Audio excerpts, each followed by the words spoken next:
स्वागत। मैं हरजिंदर सिंह रंधावा, तुम देख रहे हो पंजाब टेलीविजन और मेरे नाल ने मनप्रीत रंधावा। मनप्रीत जी वेलकम। शुक्रिया रंधावा जी।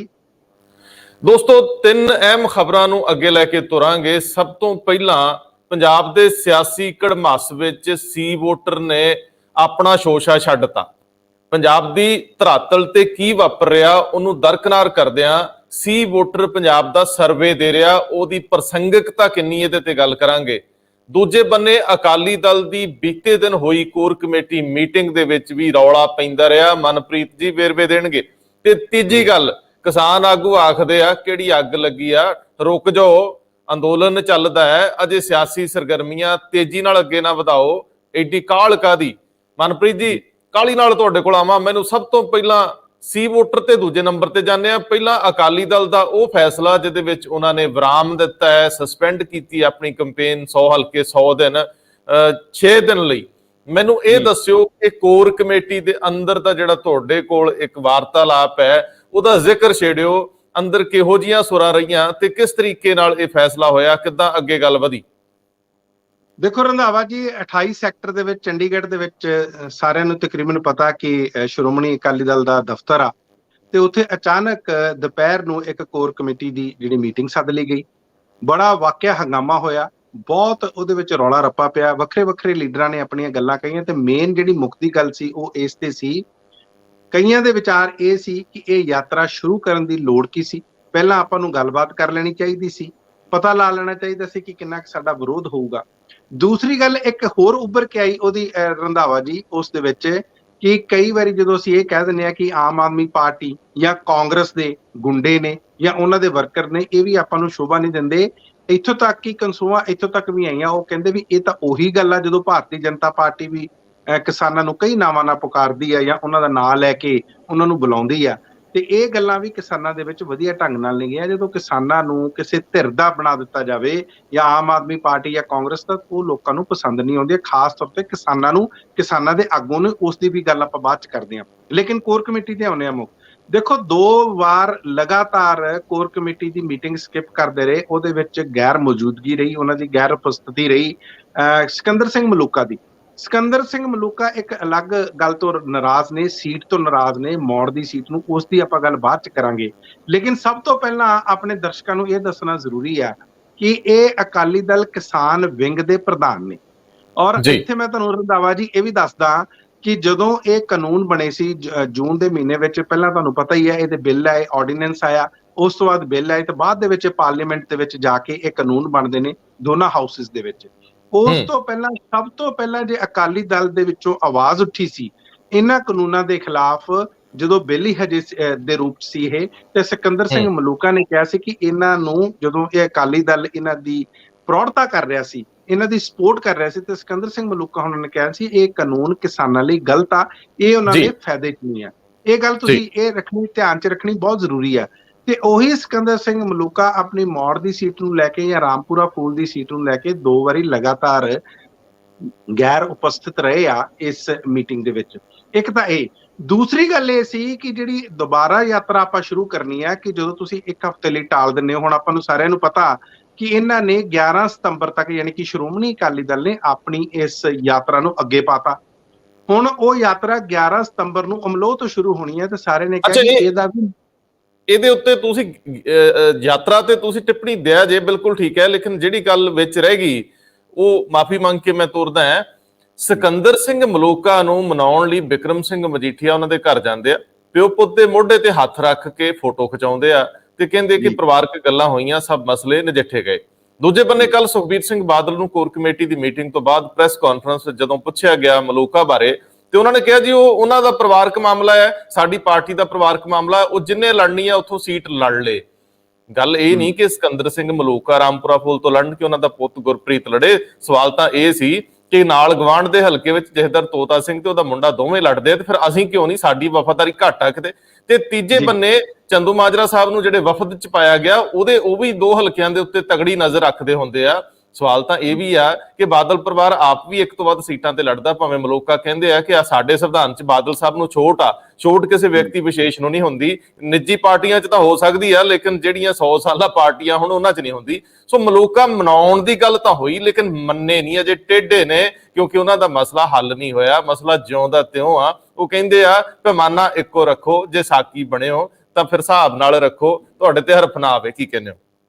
ਬਿਲਕੁਲ ਤੁਹਾਡੀ ਗੱਲ ਠੀਕ ਹੈ। ਅੱਜ ਪ੍ਰਕਾਸ਼ ਸਿੰਘ ਬਾਦਲ ਜਿਹੜੇ ਸਰਪ੍ਰਸਤ ਨੇ ਸ਼੍ਰੋਮਣੀ ਅਕਾਲੀ ਦਲ ਦੇ, ਉਹ ਐਕਟਿਵ ਪੋਲਿਟਿਕਸ ਤੋਂ ਕਿਤੇ ਗੈਰ ਹਾਜ਼ਰ ਨੇ, ਚਾਹੇ ਉਹਨਾਂ ਦੀ ਸਿਹਤ ਕਰਕੇ ਜਾਂ ਉਹਨਾਂ ਦੀ ਵੱਡੀ ਉਮਰ ਕਰਕੇ, ਜਾਂ ਉਹ ਚਾਹੁੰਦੇ ਨੇ ਕਿ ਇਸ ਟਾਈਮ ਸੁਖਬੀਰ ਸਿੰਘ ਬਾਦਲ ਨੂੰ ਅੱਗੇ ਵੱਧ ਕੇ ਜਾਂ ਅੱਗੇ ਹੋ ਕੇ ਇਹ ਲੀਡਰਸ਼ਿਪ ਜਿਹੜੀ ਆ ਆਪਣੇ ਹੱਥਾਂ 'ਚ ਲੈਣੀ ਚਾਹੀਦੀ ਆ, ਜਾਂ ਜਿਹੜੀ ਬਾਗਡੋਰ ਆ ਆਪਣੇ ਹੱਥਾਂ 'ਚ ਲੈਣੀ ਚਾਹੀਦੀ ਹੈ। ਇਸ ਕਰਕੇ ਇਹ ਸਾਰੇ ਸਮੇਂ ਨੂੰ ਦੇਖ ਰਹੇ ਆ।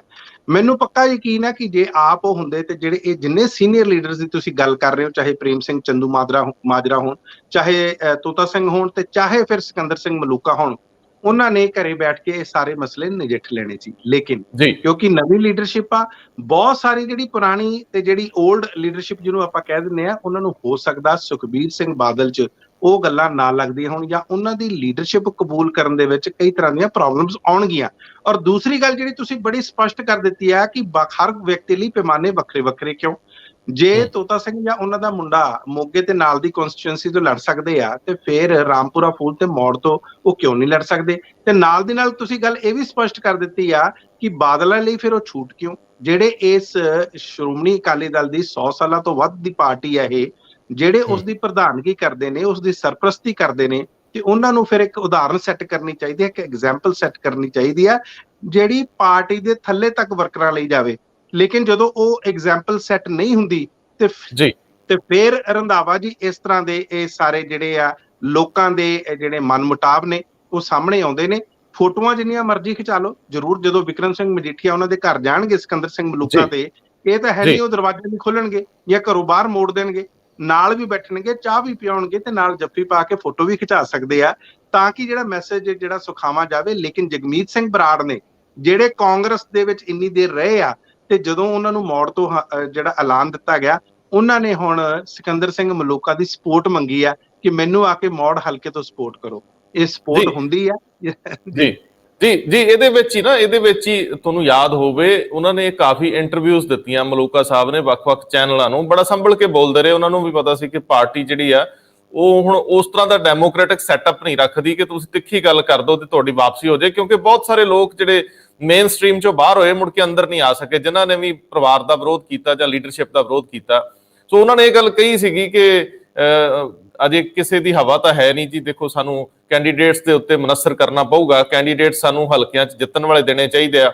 ਉਹਨਾਂ ਨੇ ਇਹ ਐਡਮਿਟ ਕੀਤਾ ਸੀ ਕਿ ਅਕਾਲੀ ਦਲ ਭਾਵੇਂ ਹਵਾ ਬਣਾਉਣ ਦੀ ਗੱਲ ਕਹਿ ਰਿਹਾ ਹੋਵੇ, ਪਰ ਹਵਾ ਕਿਸੇ ਦੀ ਨਹੀਂ, ਤੇ ਲੋੜ ਨਿੱਕੇ ਨਿੱਕੇ ਫੈਸਲਿਆਂ ਤੇ ਤਵੱਜੋ ਦੇਣ ਦੀ ਆ। ਦੂਜੇ ਬੰਨੇ ਜਿਹੜਾ ਸਭ ਤੋਂ ਅਹਿਮ ਸਵਾਲ ਸੀਗਾ ਕਿ ਕੀ ਅਕਾਲੀ ਦਲ ਵਰਗੀ 100 ਸਾਲ ਪੁਰਾਣੀ ਪਾਰਟੀ ਕਿਸੇ ਵਿਅਕਤੀ ਵਿਸ਼ੇਸ਼ ਦੀ ਵੀ ਹੋ ਸਕਦੀ ਹੈ ਕਿ ਉਹਨੇ ਫੈਸਲੇ ਸਿਰਫ ਤੇ ਸਿਰਫ ਪਰਿਵਾਰ ਤੋਂ ਅੱਗੇ, ਪਰਿਵਾਰ ਦਾ ਦੂਜਾ ਜੀ, ਦੂਜੇ ਤੋਂ ਅੱਗੇ ਤੀਜਾ ਜੀ ਕਰਦਾ ਜਾਵੇ? ਇਹਦੇ ਉੱਤੇ ਵੀ ਬਹੁਤ ਗੱਲ ਤਾਂ ਹੁੰਦੀ ਹੈ ਅਕਾਲੀ ਦਲ ਦੇ ਅੰਦਰ ਵੀ, ਕਿਉਂਕਿ ਖੁੱਲ ਕੇ ਬੋਲਣ ਲਈ ਕੋਈ ਤਿਆਰ ਨਹੀਂ। ਜਿਵੇਂ ਤੁਸੀਂ ਕਿਹਾ ਕਿ ਕੋਰ ਕਮੇਟੀ 'ਚ ਇਹ ਵੀ ਮਸਲਾ ਉੱਠਿਆ ਕਿ ਪਹਿਲਾ ਫੈਸਲਾ ਲੈਣ ਦੀ ਕੀ ਲੋੜ ਸੀ ਜੇ ਵਾਪਸ ਲੈਣਾ ਸੀ, ਤੇ ਜੇ ਵਾਪਸ ਲਿਆ, ਹਾਲਾਂਕਿ ਮੈਂ ਇਹਦੇ 'ਚ ਇੱਕ ਸਪਸ਼ਟ ਕਰ ਦਿਆਂ ਕਿ ਗਹਿ ਗੱਚ ਜਿਹੜੀ ਗੱਲਬਾਤ ਆਪਸ ਵਿੱਚ ਹੋਈ ਆ, ਕੋਰ ਕਮੇਟੀ ਦੇ ਅੰਦਰ ਵੀ ਇੱਕ ਕਿਚਨ ਕੈਬਨਿਟ ਹੁੰਦੀ ਹੈ।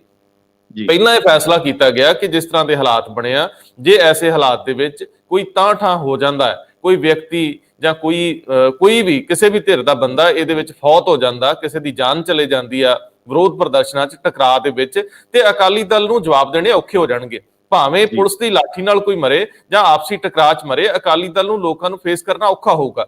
ਸੋ ਇਹ ਸਾਰੇ ਜਿਹੜੇ ਸੋਚਾਂ ਵਿਚਾਰਾਂ ਤੋਂ ਬਾਅਦ ਉਹਨਾਂ ਨੇ ਇਹ ਫੈਸਲਾ ਕੀਤਾ ਕਿ ਇਹਨੂੰ ਪੋਸਟਪੋਨ ਕਰੀਏ ਜਾਂ ਉਹਨਾਂ ਤੋਂ ਇੱਕ ਫੈਸਲਾ ਲੈ ਲਈਏ ਕਿ ਅਸੀਂ ਸਿਆਸੀ ਸਰਗਰਮੀਆਂ ਕਰੀਏ ਕਿ ਨਾ। ਉਹ ਸਿਆਸੀ ਲੋਕਾਂ ਲਈ ਇੱਕ ਖਾਸ ਤਰ੍ਹਾਂ ਦਾ ਜਿਹੜਾ ਕਿਸਾਨ ਜਥੇਬੰਦੀਆਂ ਨੇ, ਸੰਯੁਕਤ ਮੋਰਚਾ ਹੈ, ਉਹ ਕੋਈ ਇੰਸਟਰਕਸ਼ਨ ਜਾਰੀ ਕਰਦੇ, ਹਦਾਇਤਾਂ ਦੇ ਦੇਣ। ਲੇਕਿਨ ਉਹਨਾਂ ਨੇ ਤਾਂ ਸਾਫ਼ ਕਹਿ ਦਿੱਤਾ ਕਿਹੜੀ ਅੱਗ ਮੱਚਦੀ ਆ, ਕਿਹੜੀ ਕਾਲ ਪਈ ਆ, ਕੀ ਅੱਗੇ ਕੁਝ ਵਜਾਉਣਾ ਜਾ ਕੇ। ਸੋ ਉਹ ਕਹਿੰਦੇ ਕਿ ਰੁਕ ਜਾਓ, ਅਜੇ ਸਿਆਸੀ ਸਰਗਰਮੀਆਂ ਦੀ ਐਡੀ ਕਾਢ ਨਾ ਕਰੋ, ਅੰਦੋਲਨ ਨੂੰ ਸਪੋਰਟ ਕਰੋ, ਦਿਖਾਵਾ ਨਾ ਕਰੋ। ਮੈਨੂੰ ਜ਼ਰੂਰ ਦੱਸਿਓ, ਅਕਾਲੀ ਦਲ ਦੇ 100 ਸਾਲ ਇਤਿਹਾਸ ਦੇ ਵਿੱਚ ਕੋਈ ਵਿਅਕਤੀ ਵਿਸ਼ੇਸ਼ ਇਹਦਾ ਮਾਲਕ ਹੋ ਸਕਦਾ? ਤੇ ਦੂਜੇ ਬੰਨੇ ਸੁਖਬੀਰ ਸਿੰਘ ਬਾਦਲ ਨੂੰ ਹੁਸ਼ਿਆਰਪੁਰ ਦੀ ਅਦਾਲਤ ਵਿੱਚ ਜ਼ਮਾਨਤ ਕਰਾਉਣ ਲਈ ਵੀ ਕਿਹਾ ਗਿਆ ਕਿ ਜ਼ਮਾਨਤ ਕਰਾ ਲਓ, ਕੋਈ ਮੁਸ਼ਕਲ ਨਹੀਂ, ਆਓ ਤੇ ਆਪਣਾ ਬੌਂਡ ਭਰੋ ਤੇ ਅੱਗੇ ਅਦਾਲਤ ਦੀ ਕਾਰਵਾਈ ਦਾ ਹਿੱਸਾ ਬਣੋ। 2 ਸੰਵਿਧਾਨ ਰੱਖਣੇ, ਕਿਉਂਕਿ ਸੰਵਿਧਾਨਾਂ ਦਾ ਮਤਲਬ ਹੁਣ ਕੇਜਰੀਵਾਲ ਤਾਂ ਕਹਿ ਸਕਦੇ ਆ, ਕੇਜਰੀਵਾਲ ਨੇ ਆਪ ਪਾਰਟੀ ਬਣਾਈ ਆ 5 ਸਾਲ 7 ਸਾਲ ਪੁਰਾਣੀ ਆ, ਲੇਕਿਨ 100 ਸਾਲ ਦੀ ਪਾਰਟੀ ਦੇ ਵਿੱਚ ਬਹੁਤ ਸਾਰੀਆਂ ਪਰੰਪਰਾਵਾਂ, ਰਵਾਇਤਾਂ ਤੇ ਬਹੁਤ ਸਾਰੀਆਂ ਪੀੜ੍ਹੀਆਂ ਦੇ ਸਿਰ ਲੱਗੇ ਹੁੰਦੇ ਆ। ਕੀ ਕਹਿੰਦੇ ਹੋ?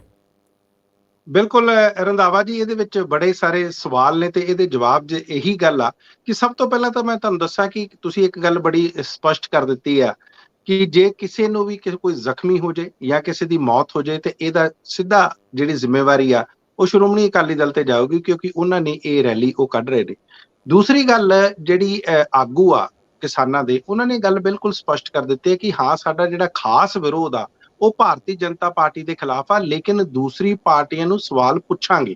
ਦੂਸਰੀ ਪਾਰਟੀਆਂ ਦੇ ਆਗੂ ਜਦੋਂ ਮੈਦਾਨ ਚ ਆਉਣਗੇ, ਜਦੋਂ ਹਲਕਿਆਂ ਚ ਜਾਣਗੇ, ਆਪਣੇ ਇਲਾਕਿਆਂ ਚ ਜਾਣਗੇ, ਉਹਨਾਂ ਤੋਂ ਵੀ ਸਵਾਲ ਪੁੱਛੇ ਜਾਣਗੇ, ਕਿਉਂਕਿ ਸਿਰਫ ਤੁਸੀਂ ਇਹ ਕਹਿ ਕੇ ਜਾਂ ਆਪਣੀਆਂ ਸਟੇਟਮੈਂਟਾਂ ਦੇ ਕੇ ਸਾਡੇ ਨਾਲ ਨਹੀਂ ਖੜੇ ਹੋ ਸਕਦੇ, ਕਿਉਂਕਿ ਜਦੋਂ ਤੁਹਾਡੀਆਂ ਆਪਣੀਆਂ ਸੱਤਾ ਰਹੀ ਆ, ਜਦੋਂ ਤੁਸੀਂ ਆਪ ਭਾਈਵਾਲ ਰਹੇ ਹੋ, ਇਹੀ ਤੁਸੀਂ ਵਿਰੋਧ ਜਦੋਂ ਭਾਰਤੀ ਜਨਤਾ ਪਾਰਟੀ ਦੇ ਨਾਲ 2.5-3 ਮਹੀਨੇ ਤੁਸੀਂ ਸਪੋਰਟ ਕਰਦੇ ਰਹੇ ਬਿੱਲਾਂ ਦੇ, ਉਦੋਂ ਤੁਸੀਂ ਇਹ ਵਿਰੋਧ ਕਿਉਂ ਨਹੀਂ ਕੀਤੇ?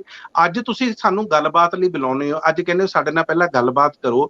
ਉਸ ਟਾਈਮ ਮੈਨੂੰ ਇਹ ਲੱਗਦਾ ਰੰਧਾਵਾ ਜੀ, ਮੇਰਾ ਆਪਣਾ ਮਤ ਆ ਕਿ ਅਕਾਲੀ ਦਲ ਨੂੰ ਇਸ ਗੱਲ ਤੇ ਬਹੁਤ ਸਪਸ਼ਟ ਹੋ ਕੇ ਅੱਗੇ ਆ ਕੇ ਇਮਾਨਦਾਰੀ ਨਾਲ ਬਲਕਿ ਮਾਫੀ ਵੀ ਮੰਗਣੀ ਚਾਹੀਦੀ ਹੈ ਕਿ ਠੀਕ ਆ, ਸਾਡੇ ਤੋਂ ਗਲਤੀ ਹੋਈ, ਅਸੀਂ 2.5-3 ਮਹੀਨੇ ਇਹਨੂੰ ਸਪੋਰਟ ਕੀਤਾ, ਲੇਕਿਨ ਜਦੋਂ ਅਸੀਂ ਚੰਗੀ ਤਰ੍ਹਾਂ ਇਹਨੂੰ ਸਮਝ ਗਏ ਜਾਂ ਪੜ੍ਹ ਗਏ, ਹਾਲਾਂਕਿ ਮੈਨੂੰ ਪਤਾ ਹੈ ਕਿ ਇਹਦੇ ਵਿੱਚ ਸਿਆਸੀ ਮਜਬੂਰੀ ਵੱਧ ਸੀ, ਉਹਨਾਂ ਨੂੰ ਆਪਣਾ ਜਿਹੜਾ ਵੋਟ ਬੈਂਕ ਸੀ, ਜਿਹੜਾ ਖਾਸ ਤੌਰ ਤੇ ਪੀਜੈਂਟਰੀ ਦਾ ਰੂਰਲ ਏਰੀਆਜ਼ ਦੇ ਵਿੱਚ ਉਹ ਖੁੱਸਦਾ ਹੋਇਆ ਨਜ਼ਰ ਆ ਰਿਹਾ ਸੀ ਤੇ ਇਸੇ ਕਰਕੇ ਭਾਜਣਾ ਪਈਆਂ।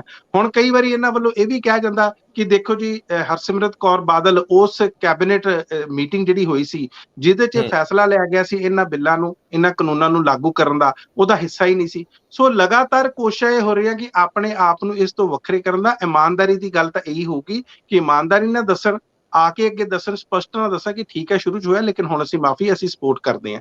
ਫਿਰ ਵੀ ਲੋਕੀ ਇਸ ਚੀਜ਼ ਨੂੰ, ਤੁਸੀਂ ਅਰਵਿੰਦ ਕੇਜਰੀਵਾਲ ਦੀ ਗੱਲ ਕੀਤੀ, ਬਹੁਤ ਸਾਰੀਆਂ ਗੱਲਾਂ ਕਰਕੇ ਉਹਨਾਂ ਨੇ ਬੜੀ ਵਾਰੀ ਲੋਕਾਂ ਤੋਂ ਮਾਫੀ ਮੰਗੀ ਔਰ ਲੋਕੀ ਮਾਫ ਕਰ ਦਿੰਦੇ ਨੇ, ਬੜੇ ਦਿਆਨਤਦਾਰ ਹੁੰਦੇ ਨੇ, ਬੜੇ ਦਰਿਆਦਿਲ ਹੁੰਦੇ ਨੇ, ਉਹ ਕਰ ਦਿੰਦੇ ਨੇ। ਲੇਕਿਨ ਦੂਸਰੀ ਗੱਲ ਇਹ ਆ ਕਿ ਜਿੰਨੀ ਦੇਰ ਤੱਕ ਅਸੀਂ ਇਸ ਚੀਜ਼ ਨੂੰ ਮੰਨਦੇ ਨਹੀਂ, ਉਨੀ ਦੇਰ ਤੱਕ ਉਹ ਚੀਜ਼ ਜਾਣੀ ਨਹੀਂ, ਤੇ ਇਹ ਜਿਹੜੀ ਤਲਖੀ ਆ ਬਣੀ ਹੋਈ ਜਾਂ ਕਿਸੇ ਤਰ੍ਹਾਂ ਦਾ ਉਹਨਾਂ ਦੇ ਖਿਲਾਫ ਇੱਕ ਡਾਊਟ ਜਾਂ ਇੱਕ ਸਸਪੀਸ਼ਨ ਬਣਿਆ ਹੋਇਆ, ਉਹ ਲਗਾਤਾਰ ਜਾਰੀ ਰਹੂ। ਜੀ ਅੱਛਾ, ਇਹਦੇ ਵਿੱਚ ਜਿਹੜੀ ਗੱਲ ਕਿਸਾਨ ਜਥੇਬੰਦੀਆਂ ਵੱਲੋਂ ਕੱਲ ਡਾਕਟਰ ਦਰਸ਼ਨਪਾਲ ਨੇ ਐਜ਼ ਅ ਸਪੋਕਸਪਰਸਨ ਬੁਲਾਰੇ ਵਜੋਂ ਗੱਲ ਕਹੀ ਆ ਮੀਡੀਆ 'ਚ, ਉਹਦਾ ਵੀ ਜ਼ਰੂਰ ਟਿੱਪਣੀ ਦਿਓ, ਕਿਉਂਕਿ ਇੱਕ ਉਗਰਾਹਾਂ ਦਾ ਬਿਆਨ ਵੀ ਚੱਲੀ ਜਾਂਦਾ, ਇੱਕ ਰਾਜੇਵਾਲ ਦਾ ਵੀ ਚੱਲੀ ਜਾਂਦਾ, ਤੇ ਜਿਹੜਾ ਦਰਸ਼ਨਪਾਲ ਦਾ ਉਹ ਅਧਿਕਾਰਤ ਬਿਆਨ ਆ ਸੰਯੁਕਤ ਕਿਸਾਨ ਮੋਰਚੇ ਦੀ ਮੀਟਿੰਗ ਤੋਂ ਬਾਅਦ ਦਾ ਕਿ ਸਿਆਸੀ ਲੋਕ, ਸਿਆਸੀ ਪਾਰਟੀਆਂ ਸਿਆਸੀ ਸਰਗਰਮੀਆਂ ਵਿੱਢਣ ਲਈ ਵਿਧਾਨ ਸਭਾ ਦੀਆਂ ਚੋਣਾਂ ਨੂੰ ਲੈ ਕੇ ਏਡੀ ਕਾਹਲੀ ਨਾ ਕਰਨ। ਇਹਦੇ ਕੀ ਅਰਥ ਲਈਏ? ਤੇ ਅਕਾਲੀ ਦਲ ਦੇ 6 ਦਿਨ ਦੇ ਵਿਰਾਮ ਨੂੰ ਲਗਭਗ ਅਸੀਂ ਅੱਗੇ ਮਹੀਨੇ ਤੱਕ ਐਕਸਟੈਂਡ ਹੁੰਦਾ ਵੀ ਦੇਖਾਂਗੇ। ਫਿਰ ਜੇ ਕਿਸਾਨ ਜਥੇਬੰਦੀਆਂ ਕੋਈ ਡੈਡਲਾਈਨ ਨਹੀਂ ਦਿੰਦੀਆਂ ਜਾਂ ਉਹ ਕਹਿੰਦੀਆਂ ਕਿ ਜੇ ਰੁਕ ਜਾਓ, ਤਾਂ ਅਕਾਲੀ ਦਲ ਰੁਕੂਗਾ, ਕਿਉਂਕਿ ਉਹਨਾਂ ਨੇ 11 ਤੋਂ ਸ਼ਾਇਦ ਅਮਲੋਹ ਤੋਂ ਫਿਰ ਤੁਰਨਾ। ਜੀ ਰੰਧਾਵਾ ਜੀ, ਦੇਖੋ ਇੱਕ ਗੱਲ ਬੜੀ ਸਪਸ਼ਟ ਹੈ ਕਿ ਅੱਜ 9 ਮਹੀਨਿਆਂ ਤੋਂ ਜ਼ਿਆਦਾ ਦਾ ਸਮਾਂ ਹੋ ਗਿਆ ਕਿਸਾਨਾਂ ਨੂੰ ਬੈਠੇ ਹੋਏ। ਪਹਿਲਾਂ ਤਾਂ ਦਿੱਲੀ ਦੀਆਂ ਸਰਹੱਦਾਂ ਤੇ ਬੈਠੇ ਆ ਉਹ, ਅਜੇ ਤੱਕ ਉਹਨਾਂ ਨੂੰ ਕਿਸੇ ਵੀ ਪਾਰਟੀ ਵੱਲੋਂ, ਕਿਸੇ ਧਿਰ ਵੱਲੋਂ, ਖਾਸ ਤੌਰ ਤੇ ਕੇਂਦਰ ਸਰਕਾਰ ਵੱਲੋਂ ਕਿਸੇ ਤਰ੍ਹਾਂ ਦਾ ਉਹਨਾਂ ਨੂੰ ਨਿਆਂ ਜਾਂ ਇਨਸਾਫ ਜੋ ਚਾਹੁੰਦੇ ਨੇ ਕਾਨੂੰਨਾਂ ਦੇ ਰੱਦ ਹੋਣ ਨੂੰ ਨਹੀਂ ਮਿਲਿਆ। ਦੂਸਰੀ ਗੱਲ ਆ ਪੰਜਾਬ ਦੇ ਵਿੱਚ ਚੋਣਾਂ, ਕਿਉਂਕਿ ਸਿਆਸੀ ਜਿਹੜੀਆਂ ਪਾਰਟੀਆਂ, ਇਹਨਾਂ ਦੀਆਂ ਮਜਬੂਰੀਆਂ, ਇਹਨਾਂ ਨੂੰ ਲੱਗਦਾ ਸਮਾਂ ਬਹੁਤ ਥੋੜਾ ਰਹਿ ਗਿਆ। ਔਰ ਜਿਸ ਤਰ੍ਹਾਂ ਤੁਸੀਂ ਸੀ ਵੋਟਰ ਦੀ ਆਪਾਂ ਅੱਗੇ ਗੱਲ ਕਰਾਂਗੇ, ਜਿਸ ਤਰ੍ਹਾਂ ਦੇ ਸਰਵੇ ਆ ਰਹੇ ਆ ਜਾਂ ਜਿਸ ਤਰ੍ਹਾਂ ਦੇ ਇਹ ਪਾਰਟੀਆਂ ਵੱਲੋਂ ਆਪਣੇ ਤੌਰ ਤੇ ਸਰਵੇ ਕਰਵਾਏ ਜਾ ਰਹੇ ਆ, ਉਹ ਕੋਈ ਜ਼ਿਆਦਾ ਸਿਆਸੀ ਪਾਰਟੀਆਂ ਦੇ ਹੱਕ ਵਿੱਚ ਨਹੀਂ ਜਾ ਰਹੇ। ਇਸ ਕਰਕੇ ਕਾਹਲ ਮੱਚੀ ਹੋਈ ਹੈ, ਜਿਸ ਕਾਹਲ ਦੀ ਤੁਸੀਂ ਗੱਲ ਕਰਦੇ ਹੋ। ਜਿਸ ਤਰ੍ਹਾਂ ਡਾਕਟਰ ਦਰਸ਼ਨਪਾਲ ਹੁਣਾਂ ਨੇ ਵੀ ਕਿਹਾ, ਬਾਅਦ ਚ ਜੋਗਿੰਦਰ ਸਿੰਘ ਉਗਰਾਹਾਂ ਜਿਹੜੇ ਭਾਰਤੀ ਕਿਸਾਨ ਯੂਨੀਅਨ ਉਗਰਾਹਾਂ ਦੇ ਪ੍ਰਧਾਨ ਨੇ, ਉਹਨਾਂ ਨੇ ਵੀ ਗੱਲ ਕਹੀ। ਉਹਨਾਂ ਨੇ ਗੱਲ ਸਪਸ਼ਟ ਕਰ ਦਿੱਤੀ ਪਹਿਲਾਂ ਇਹ ਲੱਗਦਾ ਸੀ ਕਿ ਭਾਈ ਸਿਰਫ ਭਾਰਤੀ ਜਨਤਾ ਪਾਰਟੀ ਦੇ ਲੀਡਰਾਂ ਦੇ ਖਿਲਾਫ ਹੀ ਤੁਸੀਂ ਜਿਹੜੇ ਆ ਇਹ ਧਰਨੇ ਮੁਜ਼ਾਹਰੇ ਕਰੋ ਜਾਂ ਉਹਨਾਂ ਨੂੰ ਸਵਾਲ ਪੁੱਛੋ, ਪਰ ਉਹਨਾਂ ਨੇ ਕਿਹਾ ਕਿ ਸਾਰੀਆਂ ਪਾਰਟੀਆਂ ਨੂੰ ਘੇਰੇ ਵਿੱਚ ਅਸੀਂ ਲਵਾਂਗੇ। ਕੋਈ ਵੀ ਸਿਆਸੀ ਪਾਰਟੀ ਇਹ ਨਾ ਸਮਝੇ ਕਿ ਅਸੀਂ ਕਿਸੇ ਦੇ ਹਿੱਤ ਵਿੱਚ ਖੜੇ ਆ ਜਾਂ ਕਿਸੇ ਦੇ ਹੱਕ ਵਿੱਚ ਅਸੀਂ ਨਿੱਤਰ ਰਹੇ ਆ। ਇਹ ਗੱਲ ਸਾਨੂੰ ਬਹੁਤ ਜ਼ਰੂਰੀ ਸਮਝਣੀ ਹੈ, ਇਸੇ ਕਰਕੇ ਉਹਨਾਂ ਨੂੰ ਇਹ ਬਿਆਨ ਦੇਣੇ ਪਏ।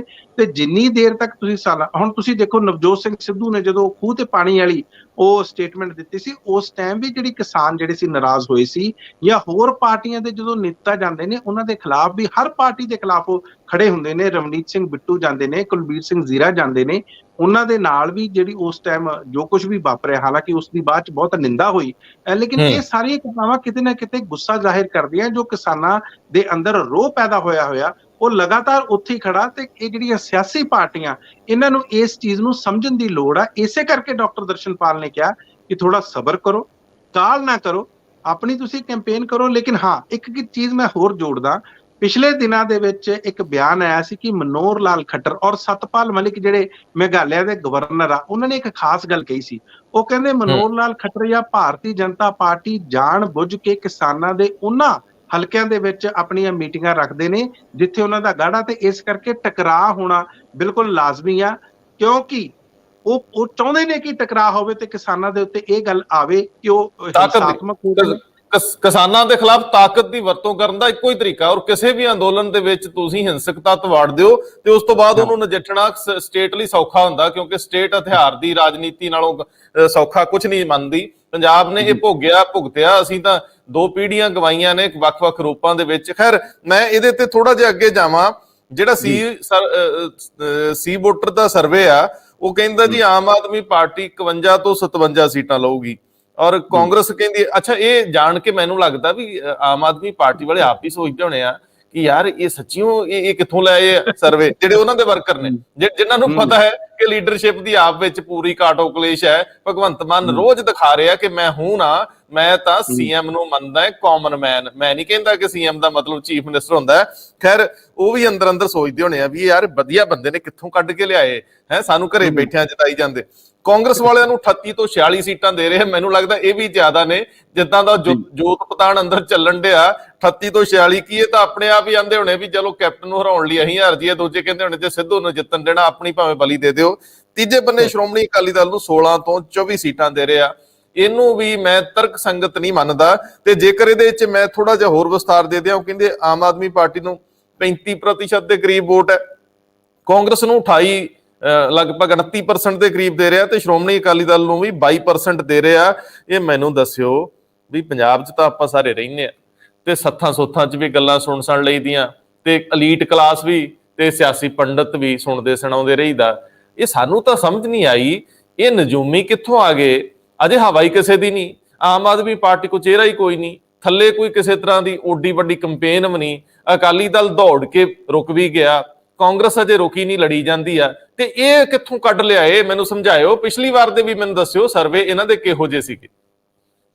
ਬਿਲਕੁਲ ਰੰਧਾਵਾ ਜੀ, ਤੁਹਾਡੀ ਗੱਲ ਬਿਲਕੁਲ ਜਿਹੜੇ ਇਹ ਆਪਾਂ ਨੂੰ ਯਾਦ ਆ, ਸਨ 2017 ਚ ਕਿਸੇ ਟਾਈਮ ਇਹ ਕਿਹਾ ਜਾ ਰਿਹਾ ਸੀ ਕਿ ਜਿਹੜੀ ਆਮ ਆਦਮੀ ਪਾਰਟੀ ਆ ਉਹ 90 ਸੀਟਾਂ ਲੈ ਜਾਊਗੀ, ਉਹ 100 ਪਾਰ ਕਰ ਜੂ। ਬਹੁਤ ਤਰ੍ਹਾਂ ਦੇ ਸਰਵੇ ਆਏ ਸੀ, ਇਹ ਸੀ ਵੋਟਰ ਵੀ ਉਹਨਾਂ ਦੇ ਵਿੱਚ ਇਹੀ ਸੀ, ਤੇ ਬਹੁਤ ਸਾਰੀਆਂ ਏਜੰਸੀ ਸੀ। ਕੋਈ ਚੰਗੀ ਤਰ੍ਹਾਂ ਪੰਜਾਬ ਦੀ ਚੋਣ ਨੂੰ ਉਸ ਵੇਲੇ ਵੀ ਪ੍ਰੈਡਿਕਟ ਨਹੀਂ ਸੀ ਕਰ ਪਾਇਆ, ਉਸ ਵੇਲੇ ਵੀ ਇਹਦੀ ਭਵਿੱਖਬਾਣੀ ਨਹੀਂ ਸੀ ਕਰ ਪਾਈ।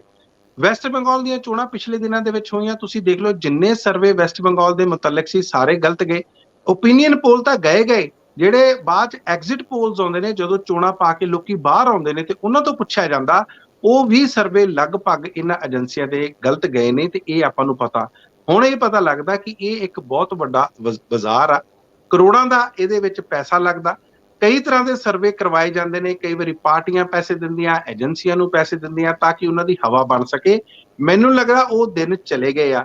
ਬਹੁਤ ਦੇਰ ਪਹਿਲਾਂ ਮੈਨੂੰ ਯਾਦ ਆ, ਉਦੋਂ ਜਦੋਂ ਸਨ 2002-2007 ਦੇ ਵਿੱਚ ਕੈਪਟਨ ਅਮਰਿੰਦਰ ਸਿੰਘ ਦੀ ਸਰਕਾਰ ਆਈ ਆ, ਉਸ ਟਾਈਮ ਆਜ ਤੱਕ ਨੇ ਇੱਕ ਸਰਵੇ ਕਰਵਾਇਆ ਸੀ ਤੇ 90 ਸੀਟਾਂ ਕਿ 70 ਸੀਟਾਂ ਦੀ ਗੱਲ ਹੋਈ ਸੀ, ਤੇ ਉਦੋਂ ਕਾਂਗਰਸ ਦੀ ਸਰਕਾਰ ਬਣੀ ਸੀ। ਤੇ ਬਹੁਤ ਸਾਰੇ ਲੋਕਾਂ ਨੇ ਕਿਹਾ ਸੀ ਕਿ ਸ਼ਾਇਦ ਉਹ ਸਰਵੇ ਕਰਕੇ ਲੋਕਾਂ ਨੂੰ ਇਨਫਲੂਐਂਸ ਕਰ ਲਿਆ ਗਿਆ। ਮੈਨੂੰ ਲੱਗਦਾ ਉਹ ਸਮੇਂ ਹੁਣ ਖਤਮ ਹੋ ਗਿਆ। ਲੋਕੀ ਆਪਣੀ ਧਾਰਨਾ ਬਣਾ ਕੇ, ਆਪਣਾ ਮਨ ਬਣਾ ਕੇ, ਆਪਣਾ ਸੋਚ ਵਿਚਾਰ ਕੇ ਕਿਹੜੀ ਪਾਰਟੀ ਨੂੰ, ਕਿਹੜੀ ਕੈਂਡੀਡੇਟ ਨੂੰ ਉਹ ਮਨ ਬਣਾਉਂਦੇ ਆ, ਨਾ ਕਿ ਇਹਨਾਂ ਸਰਵਿਆਂ ਦੇ ਉੱਤੇ ਜਾਂਦੇ ਆ। ਲੇਕਿਨ ਇਹਨਾਂ ਦਾ ਬਾਜ਼ਾਰ, ਜਿਸ ਤਰ੍ਹਾਂ ਮੈਂ ਤੁਹਾਨੂੰ ਦੱਸਿਆ, ਕਰੋੜਾਂ ਰੁਪਏ ਦਾ ਬਾਜ਼ਾਰ ਆ ਇਸ ਕਰਕੇ ਇਹ ਗਰਮ ਰਹੇਗਾ। ਅੱਜ ਤੁਸੀਂ ਸੀ ਵੋਟਰ ਦਾ ਯਾਦ ਰੱਖਿਓ, ਇਹ ਸਰਵੇ ਥੋੜੀ ਦੇਰ ਬਾਅਦ, ਮਹੀਨੇ 2 ਮਹੀਨੇ ਬਾਅਦ ਫੇਰ ਹੋਏਗਾ, ਫੇਰ ਇੱਕ ਹੋਰ ਸਰਵੇ ਹੋਏਗਾ, ਬਿਲਕੁਲ ਅਖੀਰ ਤੇ ਹੋਏਗਾ, ਤੇ ਇਹਦਾ ਜਿਹੜਾ ਬਿਲਕੁਲ ਪਾਸਾ ਹੀ ਪਲਟ ਜਾਊਗਾ, ਬਿਲਕੁਲ ਹੋਰ ਤਰ੍ਹਾਂ ਦਾ। ਸੋ ਕਹਿਣ ਦਾ ਮਤਲਬ ਇਹ ਆ ਕਿ ਇਹਨਾਂ ਸਰਵੇਸ ਨੂੰ ਸਾਨੂੰ ਥੋੜਾ ਜਿਹਾ ਧਿਆਨ ਦੇ ਨਾਲ ਦੇਖਣਾ ਚਾਹੀਦਾ, ਕਿਉਂਕਿ ਇਹ ਜਿਹੜੀਆਂ ਚੀਜ਼ਾਂ ਹੁੰਦੀਆਂ, ਜਦੋਂ ਚੋਣਾਂ ਵਾਕਿਆ ਹੁੰਦੀਆਂ, ਉਦੋਂ ਇਹ ਸਰਵੇ ਆਪਾਂ ਭੁੱਲ ਜਾਂਦੇ ਹਾਂ, ਕਦੇ ਉਸ ਤੋਂ ਬਾਅਦ ਚਰਚਾ ਨਹੀਂ ਹੁੰਦੀ। ਜੇ ਚਰਚਾ ਇਸ ਗੱਲ ਦੀ ਹੋਵੇ, ਇਹਨਾਂ ਦੇ ਸਾਰੇ ਸਰਵੇ ਲੈ ਲਿੱਤੇ ਜਾਣ, ਤੇ ਬਿਲਕੁਲ ਸਿਰੇ ਤੋਂ ਆਪਾਂ ਇਹਨਾਂ ਨੂੰ ਨਕਾਰ ਸਕਦੇ ਹਾਂ, ਕਿਉਂਕਿ ਇਸ ਤਰ੍ਹਾਂ ਦੀ ਗੱਲ ਪੰਜਾਬ ਦੇ ਵਿੱਚ ਹਜੇ ਬਿਲਕੁਲ ਨਜ਼ਰ ਨਹੀਂ ਆ ਰਹੀ ਜੀ। ਮੈਨੂੰ ਪਤਾ ਹੈ ਕਿ ਜਦੋਂ ਇਹ ਕੱਲ ਪਰਸੋਂ ਤੋਂ ਛਾਇਆ ਹੋ ਰਿਹਾ ਸੀ ਤੇ ਬੜੇ ਲੋਕ ਤਾੜੀ ਮਾਰ ਕੇ ਹੱਸੇ ਕਿ ਆਖਰ ਇਹ ਮੈਨੇਜਮੈਂਟ ਕਿਹੋ ਜਿਹੀ ਹੁੰਦੀ ਆ, ਜਿਹੜੇ ਚੈਨਲ ਵੀ ਆ ਜਾਂ ਜਿਹੜੇ ਇਸ ਤਰ੍ਹਾਂ ਦੀਆਂ ਏਜੰਸੀਆਂ, ਉਹ ਵੀ ਆਪਣੀ ਕ੍ਰੈਡੀਬਿਲਿਟੀ ਨੂੰ ਕਦੇ ਤਾਕ ਤੇ ਨਹੀਂ ਰੱਖਦੀਆਂ, ਦਾਅ ਤੇ ਨਹੀਂ ਲਾਉਂਦੀਆਂ। ਪਰ ਤੁਸੀਂ ਗੱਲ ਕੀਤੀ ਮੰਡੀ ਦੀ, ਤੇ ਖੁੱਲੀ ਮੰਡੀ ਦੇ ਵਿੱਚ ਬੋਲੀ ਲੱਗਦੀ ਹੁੰਦੀ ਆ, ਸਭ ਜਗ੍ਹਾ ਇਹ ਚੱਲਦਾ ਹੈ। ਖੈਰ, ਅਸੀਂ ਨਹੀਂ ਕਹਿੰਦੇ ਕਿ ਕਿਸੇ ਧਿਰ ਨੇ ਮੈਨੇਜ ਕਰ ਲਿਆ, ਅਸੀਂ ਤਾਂ ਇਹ ਕਵਾਂਗੇ ਕਿ ਹੋ ਸਕਦਾ ਕਿਸੇ ਹੋਰ ਧਿਰ ਨੂੰ ਮੈਨੇਜ ਕਰਨ ਲਈ ਕਿਸੇ ਧਿਰ ਦਾ ਹੱਥ ਉੱਤੇ ਦਿਖਾਤਾ ਜਾਵੇ, ਉਹਨੂੰ ਮਹੀਨੇ ਬਾਅਦ ਦੁਬਾਰਾ ਬਦਲਣ ਲਈ ਦੂਜੀ ਧਿਰ ਨਾਲ ਸੌਦਾ ਹੋ ਜੇ। ਇਹ ਬੜਾ ਅਹਿਮ ਹੁੰਦਾ। ਮੈਂ ਇੱਥੇ ਇੱਕ ਟਿੱਪਣੀ ਦੇਣਾ ਚਾਹੂੰਗਾ ਜਾਂਦੇ ਜਾਂਦੇ, ਅਕਾਲੀ ਦਲ ਨੂੰ ਥੱਲੇ ਵਿਖਾਉਣ ਦਾ ਮਤਲਬ, ਕਿਉਂਕਿ ਸਾਰੀ ਭੀੜ ਅਕਾਲੀ ਦਲ ਦੁਆਲੇ ਇਕੱਠੀ ਹੋ ਰਹੀ ਸੀ, ਉਹਨਾਂ ਦੇ 4 ਦਿਨ ਦੇ 6 ਦਿਨ ਦੇ ਪ੍ਰੋਗਰਾਮ ਸੀ। ਅਕਾਲੀ ਦਲ ਨੂੰ ਸਭ ਤੋਂ ਥੱਲੇ ਦਿਖਾ ਕੇ ਕਿਤੇ ਅਕਾਲੀ ਦਲ ਨੂੰ ਹੌਲੀ ਜਿਹੀ ਇਸ਼ਾਰਾ ਤਾਂ ਨਹੀਂ ਕੀਤਾ ਜਾ ਰਿਹਾ ਕਿ ਭਾਈ ਪੌੜੀਆਂ ਚੜ੍ਹਾਓ, ਅਸੀਂ ਬੈਠੇ ਆ, ਅਸੀਂ ਵਿਹਲੇ ਘਰ ਥੋੜਾ ਤੁਹਾਡੇ ਲਈ, ਆਓ ਫਿਰ ਤੁਹਾਡੇ ਲਈ ਵੀ ਕੋਈ ਸਰਵੇ ਕਰੀਏ, ਫਿਰ ਤੁਹਾਨੂੰ ਵੀ ਕੋਈ ਹੱਥ ਉੱਤੇ ਦਿਖਾਈਏ, ਤੁਹਾਡੀ ਪ੍ਰਤੀਸ਼ਤਤਾ ਵਧਾਈਏ। ਕਈ ਵਾਰੀ ਸਭ ਤੋਂ ਕਮਜ਼ੋਰ ਧਿਰ ਨੂੰ ਵੱਡਾ ਦਿਖਾ ਕੇ ਤੇ ਜਿਹੜੀਆਂ ਤਾਕਤਵਰ ਧਿਰਾਂ ਹੁੰਦੀਆਂ ਪੈਸੇ ਵਾਲੀਆਂ, ਉਹਨਾਂ ਨੂੰ ਕਿਹਾ ਜਾਂਦਾ ਵੀ ਅਜੇ ਦੂਰ ਕਿਉਂ ਬੈਠੇ ਹੋ, ਅਸੀਂ ਹੈਗੇ ਆ ਜਾਓ ਜਰਾ ਜੱਫੀ ਪਾਈਏ। ਕੀ ਕਹਿੰਦੇ ਹੋ ਜਾਂਦੇ ਜਾਂਦੇ ਟਿੱਪਣੀ? ਬਿਲਕੁਲ ਤੁਹਾਡੀ ਗੱਲ ਠੀਕ ਆ। ਕਈ ਵਾਰੀ ਜਿਹੜੀਆਂ ਵਾਕਿਆ ਜਿੰਦ ਪੈਸੇ ਵਾਲੀਆਂ ਧਿਰਾਂ ਹੁੰਦੀਆਂ, ਰਵਾਇਤੀ ਪਾਰਟੀਆਂ ਕੋਲੇ ਆਮ ਤੌਰ ਤੇ ਮੰਨਿਆ ਜਾਂਦਾ ਕਿ ਉਹਨਾਂ ਕੋਲੇ ਪੈਸੇ ਦੀ ਕਿਸੇ ਤਰ੍ਹਾਂ ਦੀ ਕੋਈ ਘਾਟ ਨਹੀਂ। ਖੈਰ, ਇਹ ਤਾਂ ਉਹਨਾਂ ਨੂੰ ਪਤਾ ਹੋਊਗਾ ਕਿ ਉਹਨਾਂ ਕੋਲੇ ਕਿੰਨਾ ਕੁ ਪੈਸਾ। ਲੇਕਿਨ ਇਹ ਜ਼ਰੂਰ ਹੈ, ਜਿਹੜੀਆਂ ਏਜੰਸੀਆਂ ਇਹ ਬਹੁਤ ਸਮਾਰਟ ਪਲੇ ਕਰਦੀਆਂ, ਬਹੁਤ ਚਲਾਕ ਵੀ ਹੁੰਦੀਆਂ, ਤੇ ਇਹਨਾਂ ਨੂੰ ਪਤਾ ਕਿ ਜੇ ਇਹਨਾਂ ਨੂੰ ਥੱਲੇ ਦਿਖਾਵਾਂਗੇ ਤੇ ਕੱਲ ਨੂੰ ਇਹ ਚਾਹਣਗੇ ਕਿ ਸਾਨੂੰ ਉੱਤੇ ਦਿਖਾਇਆ ਜਾਵੇ, ਤਾਂ ਕਿ ਸਾਡੀ ਜਿਹੜੀ ਇੱਕ ਤਰ੍ਹਾਂ ਦੀ ਹੋਂਦ ਆ, ਜਾਂ ਸਾਡਾ ਜਿਹੜਾ ਇੱਕ ਤਰ੍ਹਾਂ ਦਾ ਹਵਾ ਉਹ ਬਣ ਸਕੇ। ਫਲੋਟਿੰਗ ਵੋਟ ਆ, ਤੁਹਾਨੂੰ ਪਤਾ ਹੀ ਹੈ ਰੰਧਾਵਾ ਜੀ, ਜਿਹੜਾ ਫਲੋਟਿੰਗ ਵੋਟ ਆ, ਜਿਹੜੇ ਵੋਟਰਸ ਨੇ ਡਿਸਾਈਡ ਕਰਨਾ ਹੁੰਦਾ ਹਜੇ ਵੀ ਅਸੀਂ ਕਿੱਧਰ ਜਾਣਾ। ਇੱਕ ਤਾਂ ਪੱਕੇ ਵੋਟਰਸ ਹੁੰਦੇ ਆ, ਉਹਨਾਂ ਤੇ ਬਹੁਤ ਮੁਨਸਰ ਕਰਦਾ, ਉਹਨਾਂ ਤੇ ਬਹੁਤ ਡਿਪੈਂਡ ਕਰਦਾ ਕਿ ਕਿਹੜੇ ਪਾਸੇ ਜਾਣ। ਸੋ ਇਹਨਾਂ ਨੂੰ ਲੱਗਦਾ ਕਿ ਜੇ ਸਾਡੀ ਹਵਾ, ਕਿਸੇ ਵੀ ਪਾਰਟੀ ਨੂੰ ਲੱਗਦਾ ਕਿ ਹਵਾ ਬਣੂਗੀ, ਤੇ ਸ਼ਾਇਦ ਫਲੋਟਿੰਗ ਵੋਟਰ ਸਾਡੇ ਵੱਲ ਆ ਕੇ ਸਾਨੂੰ ਜਿਤਾਉਣ 'ਚ ਹੈਲਪ ਕਰਨਗੇ ਜਾਂ ਮਦਦ ਕਰਨਗੇ। ਸੋ ਇਹੀ ਕਾਰਨ ਆ ਕਿ ਇਹ ਸਰਵੇ ਬੜੇ ਮੈਨੀਪੂਲੇਟਿਵ ਕਈ ਵਾਰੀ ਹੁੰਦੇ ਆ। ਕਈ ਤਰ੍ਹਾਂ ਦੇ ਸਰਵੇਖਣ ਜਿਹੜੇ ਆਉਣਗੇ, ਆਪਾਂ ਨੂੰ ਪਤਾ ਲੱਗੂਗਾ, ਵੱਖਰੇ ਵੱਖਰੇ ਢੰਗ ਨਾਲ ਦਿਖਾਇਆ ਜਾਊਗਾ। ਲੇਕਿਨ ਇਹ ਗੱਲ ਤੁਹਾਡੀ ਬਿਲਕੁਲ ਦਰੁਸਤ ਆ ਕਿ ਇਹਦੇ ਵਿੱਚ ਕਈ ਤਰ੍ਹਾਂ ਦੇ ਜਿਹੜੀ ਚੀਜ਼ਾਂ ਹੁੰਦੀਆਂ, ਮੈਨੀਪੂਲੇਸ਼ਨਸ ਬਹੁਤ ਤਰ੍ਹਾਂ ਦੀਆਂ ਹੁੰਦੀਆਂ ਜੀ। ਦਰਸ਼ਕੋ, ਮੈਂ ਕਲੀਅਰ ਕਰ ਦਿਆਂ ਕਿ ਸਾਨੂੰ ਨਹੀਂ ਅੰਦਾਜ਼ਾ ਹੁੰਦਾ ਕਿ ਇਸ ਤਰ੍ਹਾਂ ਦੇ ਸਰਵੇਸ ਦਾ ਸੈਂਪਲ ਸਰਵੇ ਕੀ ਹੁੰਦਾ, ਮਤਲਬ ਕਿੰਨੇ 100 ਦੇ ਵਿੱਚੋਂ, 1000 ਦੇ ਵਿੱਚੋਂ, ਲੱਖ ਦੇ ਵਿੱਚੋਂ ਕਿੰਨੇ ਲੋਕ ਤੇ ਉਹ ਕਿਸ ਕੈਟਾਗਰੀ ਦੇ ਹੁੰਦੇ ਆ। ਉਹ ਸੋਸ਼ਲ ਮੀਡੀਆ ਤੇ ਐਕਟਿਵ ਲੋਕ ਹੁੰਦੇ ਆ, ਜਾਂ ਕੰਮਕਾਜੀ ਲੋਕ ਹੁੰਦੇ ਆ, ਉਹ ਬਜ਼ੁਰਗ ਹੁੰਦੇ ਆ, ਜਾਂ ਕੌਣ ਹੁੰਦੇ ਆ। ਕਦੇ ਕੋਈ ਸਰਵੇ ਕੰਪਨੀ ਆਪਣਾ ਸੈਂਪਲ ਨਹੀਂ ਦੱਸਦੀ ਵੀ ਉਹਨੇ ਕਿੰਨਾ ਲੋਕਾਂ ਨੂੰ ਚੂਜ਼ ਕੀਤਾ ਇਸ ਰਾਏ ਲਈ। ਲੇਕਿਨ ਇਹ ਗੱਲ ਬਹੁਤ ਕਲੀਅਰ ਆ ਕਿ ਜਦੋਂ ਸਟੇਟ ਦੇ ਵਿੱਚ 2 ਵੱਡੀਆਂ ਧਿਰਾਂ, ਕਾਂਗਰਸ ਤੇ ਅਕਾਲੀ ਦਲ, 100 ਕਰੋੜ ਤੋਂ ਵੱਧ ਵਾਲੇ ਚੋਣ ਰਣਨੀਤੀਕਾਰ ਰੱਖ ਕੇ ਬੈਠੀਆਂ, ਤੇ ਇਹਨਾਂ ਨੂੰ ਉਹਨਾਂ ਪੁੱਛਿਆ ਹੀ ਨਹੀਂ ਹੋਊਗਾ, ਜਿਹੜੇ ਸਰਵੇਆਂ ਵਾਲੇ, ਇੱਕ ਨਹੀਂ, ਮੈਂ ਸਾਰਿਆਂ ਦੀ ਗੱਲ ਕਰਦਾ, ਅਸੀਂ ਸੀ ਵੋਟਰ ਨੂੰ ਜਾਣਦੇ ਹੀ ਨਹੀਂ, ਉਹ ਕੌਣ ਆ ਕੌਣ ਨਹੀਂ। ਤੇ ਫਿਰ ਇੱਕ ਵਾਰੀ ਉਹਨਾਂ ਨੂੰ ਸ਼ੀਸ਼ਾ ਵੀ ਵਿਖਾਇਆ ਜਾਂਦਾ ਕਿ ਭਾਈ ਇਨਵੈਸਟਮੈਂਟ ਕਰਨ ਲੱਗੇ ਹੋ ਤੇ ਸਾਡਾ ਵੀ ਕੋਈ ਅਸਰ ਆ, ਅਸੀਂ ਵੀ ਲੋਕਾਂ ਨੂੰ ਇਨਫਲੂਐਂਸ ਕਰ ਸਕਦੇ ਹਾਂ। ਖੈਰ, ਅਸੀਂ ਅਗਲੇ ਦਿਨਾਂ 'ਚ ਇਹਨਾਂ ਚੀਜ਼ਾਂ ਤੇ ਅੱਗੇ ਤੁਰਦੇ ਰਵਾਂਗੇ। ਮਨਪ੍ਰੀਤ ਜੀ, ਬਹੁਤ ਮਿਹਰਬਾਨੀ। ਬਹੁਤ ਬਹੁਤ ਧੰਨਵਾਦ ਤੁਹਾਡਾ ਰੰਧਾਵਾ ਜੀ।